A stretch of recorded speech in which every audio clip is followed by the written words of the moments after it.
Welcome back everyone. Synonym antonym এর ক্লাসে তোমাদের আবার স্বাগত। দেখো, আজকে আমরা যে লিস্টে আলোচনা করব সেটাই আমরা সরাসরি যাই, গিয়ে দেখি যে আজকে নতুন কি কি ওয়ার্ড আমরা শিখতে চলেছি। তো প্রথম যে ওয়ার্ডটি আমরা আজকে শিখবো সেটা হচ্ছে অ্যাকমপ্লিশ। অ্যাকমপ্লিশ অর্থাৎ কোনো কিছু পূরণ করা, ঠিক আছে? কোনো কিছু পূরণ করা বা লাভ করতে সক্ষম হওয়া, লাভ করতে সক্ষম হওয়া, সেটা হচ্ছে অ্যাকমপ্লিশ। তো তার সিনোনিম হচ্ছে অ্যাটেন অথবা সাকসিড, এবং অ্যান্টোনিম হচ্ছে অবশ্যই ব্যর্থ হওয়া, ফোরসেক, ডিসঅ্যাপয়েন্ট এবং কোল্যাপস। পরবর্তী যে ওয়ার্ডটি রয়েছে অ্যাবসলভ। অ্যাবসলভ মানে হচ্ছে ভার্ব। অ্যাবসলভের যে বাংলা অর্থ সেটা হচ্ছে ক্ষমা করে দেওয়া, কাউকে পারডন করে দেওয়া। দেখো সিনোনিমে এখানে পারডন রয়েছে, তার মানে ক্ষমা করে দেওয়া। পারডন, ফরগিভ, রিলেন্ট।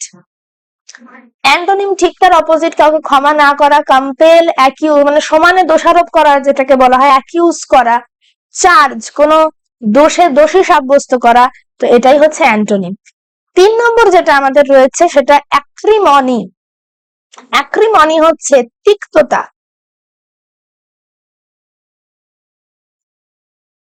অথবা রুক্ষতা। তো অ্যাক্রিমনি, তিক্ততা বা রুক্ষতা, এর যে সিনোনিম হার্শনেস, বিটারনেস। অবশ্যই নাউনের যে সিনোনিম নাউন হবে। অ্যান্টোনিম হচ্ছে সুইটনেস, কার্টসি, ঠিক আছে? তারপর আমাদের যে ওয়ার্ডটি রয়েছে সেটা হচ্ছে অ্যাকিউমুলেশন। অ্যাকিউমুলেশন মানে এক জায়গায় যে জড়ো করার ক্ষমতা, ঠিক আছে? এক জায়গায় রাখবার যে ক্যাপাবিলিটি বা জড়ো করার যে ক্ষমতা, সেটাই হচ্ছে অ্যাকিউমুলেশন। এবং এর ভার্ব ফর্ম আমরা আগে আলোচনা করেছি, অ্যাকিউমুলেট। সিনোনিম কি? Preservation, conservation. অ্যান্টোনিম হচ্ছে ডিসিপেশন, সেপারেশন, ঠিক আছে? তো ডিসিপেশন, সেপারেশন হচ্ছে অ্যাকিউমুলেশনের অ্যান্টোনিম। পরবর্তী 25 নাম্বার আমাদের যেটা সেটা হচ্ছে অ্যাকর্ড। অ্যাকর্ড মানে হচ্ছে নিজের ইচ্ছা, ঠিক আছে? নিজের ইচ্ছা তাকে বলা হয় accord, and accord is a noun. Accord এর সিনোনিম হচ্ছে এগ্রিমেন্ট, হারমোনি। অ্যান্টোনিম হচ্ছে ডিসএগ্রিমেন্ট এবং ডিনায়াল, ঠিক আছে? ডিনায়াল। ডিনায়াল এর একটা ভার্ব ফর্ম যেটা সেটা আমরা খুব ব্যবহার করি, দ্যাট ইজ ডিনাই। তার নাউন ফর্ম হচ্ছে এই যে ডিনায়াল। কেন নাউন ফর্ম এখানে ইউজ হলো? দেখো, অ্যাকর্ড নিজে একটা নাউন, তো তার যে অ্যান্টোনিম সেটা তো অবশ্যই নাউন হবে। তারপর রয়েছে অ্যাবাউন্ড, ঠিক আছে? অ্যাবাউন্ড মানে হচ্ছে ঘিরে থাকা বা প্রচুর পরিমাণে থাকা। অ্যাবাউন্ড, ওকে? প্রচুর পরিমাণে অবস্থান করা। যেমন ওয়াটার অ্যাবাউন্ডস দিস আর্থ, ঠিক আছে? পৃথিবীতে প্রচুর জল আছে, মানে ওয়াটার অ্যাবাউন্ডস দিস আর্থ। তো অ্যাবাউন্ড একটি ভার্ব, এর সিনোনিম হচ্ছে flourish, Soyel and team. Antonym হচ্ছে ডেফিশিয়েন্ট, ডেস্টিটিউট এন্ড স্কার্স, ঠিক আছে? এখানে অ্যাকচুয়ালি অ্যাবাউন্ড ভার্বের কোনো যে তোমার সঠিক অ্যান্টোনিম ভার্বটা পাওয়া যায়নি বলে এখানে ডেফিশিয়েন্ট একটি কিন্তু অ্যাডজেক্টিভ। আমি তোমাদের প্রপার পার্টস অফ স্পিচটা প্রত্যেক ক্ষেত্রে বলে দিচ্ছি। স্কার্স মানেও সেম অ্যাডজেক্টিভ, ঠিক আছে? অ্যাবাউন্ড এর একটা সিনোনিম আমি তোমাদের এখানে লিখে দিচ্ছি, এটা ল্যাক দিতে পারো, LAC K, okay? LAC K lack is a synonym of abound. Adamant next, এটা একটা অ্যাডজেক্টিভ। তো অ্যাডামেন্টের যে সিনোনিম, অ্যাডামেন্ট মানে হচ্ছে যে খুব জেদি, একগুঁয়ে এরকম চরিত্রের মানুষকে বলা হয়ে থাকে অ্যাডামেন্ট, ঠিক আছে? The girl is very adamant মানে মেয়েটি কারোর কথাই শোনে না, সে নিজে যা ভালো বোঝে তাই করে। দিস ওয়ান ইজ অ্যাডামেন্ট, ওকে? তো অ্যাডামেন্টের যে সিনোনিম সেটা হচ্ছে স্টাবার্ন, ইনফ্লেক্সিবল মানে তার মধ্যে কোন রকম নমনীয়তা নেই। নমনীয় মানে কি? যা সিচুয়েশন ওয়াইজ যা অ্যাডজাস্ট করতে পারে সেটাই হচ্ছে নমনীয়। তো সে মোটেই পারে না, that's why she is adamant. আর রিজিড সেম। আর অ্যান্টোনিম হচ্ছে আমার ইনফ্লেক্সিবল, সফট অ্যান্ড টেন্ডার। ঠিক আছে, পরবর্তী আমাদের রয়েছে অ্যাবাশ। অ্যাবাশ, ওকে।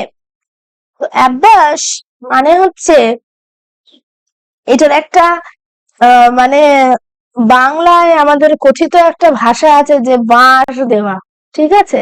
তো সেইখান থেকে, যাকে আমি লিখে ফেলছিলাম ভুল করে, তো সেই বাঁশ দেওয়া মানে হচ্ছে কারণ ক্ষতি করা, ওকে, কাউকে অপমানিত করা। তো সেখান থেকে যদি বাঁশটাকে আমি ধরে নিই, সেখান থেকে কিন্তু অ্যাবাস মাথায় রাখতে হবে। মানে বাঁশটা তোমরা যতই ভদ্রতার খাতিরে হয়তো পাবলিক প্লেসে ইউজ করো না, কিন্তু ব্যক্তিগত জীবনে আমরা বাঁশ কথাটা খুব ব্যবহার করি।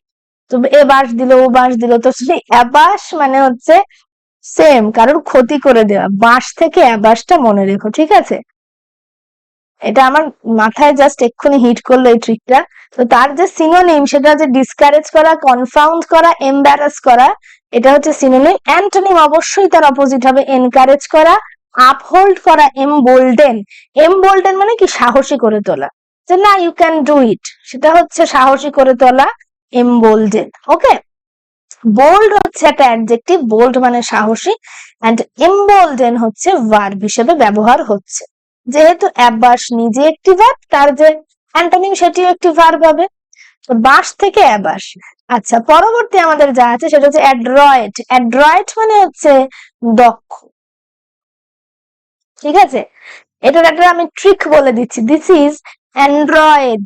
ধরো তুমি একটা ফোন ইউজ করছো, সেই ফোনটা কিরকম ফোন, অ্যান্ড্রয়েড। অ্যান্ড্রয়েড ফোন তোমাকে সব দিচ্ছে, সেলফি ক্যামেরা দিচ্ছে, সোশ্যাল মিডিয়া দিচ্ছে, ইউটিউব দিচ্ছে, সমস্ত কিছু দিচ্ছে, এভরিথিং আউট দেয়ার। তার মানে অ্যান্ড্রয়েড ফোন সব দিচ্ছে, মানে সে খুব দক্ষ। তো অ্যাড্রয়েড, অ্যান্ড্রয়েড, অ্যাড্রয়েড মানে দক্ষ। সিনোনিম হচ্ছে proficient, expert, skilful, adept.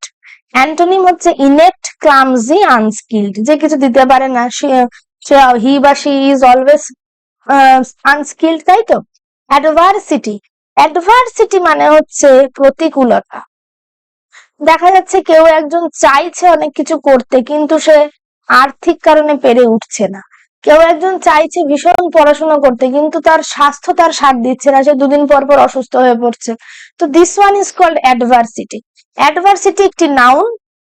Synonym misfortune, calamity, sorry এখানে না ক্ল্যামিটি হয়ে গেছে প্রিন্টিংটা, আমি এই পাশে লিখে দিচ্ছি, হ্যাঁ, ক্যালামিটি। অ্যান্ড মিজারি, ঠিক আছে, মিজারি।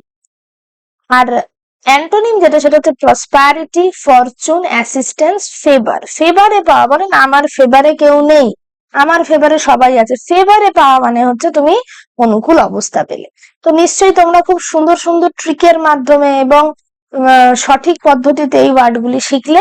এই ক্লাস চলতে থাকবে, আজকে আমাদের সবে 30টা হলে, এইটা গিয়ে 3000-এও দাঁড়াতে পারে, 300-তে তো দাঁড়াবেই, 3000-এও দাঁড়াতে পারে। তো তোমরা প্রত্যেকে এভাবেই আমাদের সাথে যুক্ত থাকো, প্রত্যেকে প্রত্যেকটি ভিডিও দেখো, যাতে করে কিনা, এবং সম্পূর্ণটা দেখো, জাস্ট ক্লিক করলাম হয়ে গেল, এতে কিন্তু তোমার লাভ হবে না। তো প্রত্যেকটা ভিডিও সম্পূর্ণটা দেখো, দেখে এগুলোকে নোট ডাউন করো, অবশ্যই তোমাদের স্কিল অনেক বাড়বে, অনেক বেটার হবে। তো প্রত্যেকে চ্যানেলটির সাথে যুক্ত থেকো, ভালো থেকো, টাটা।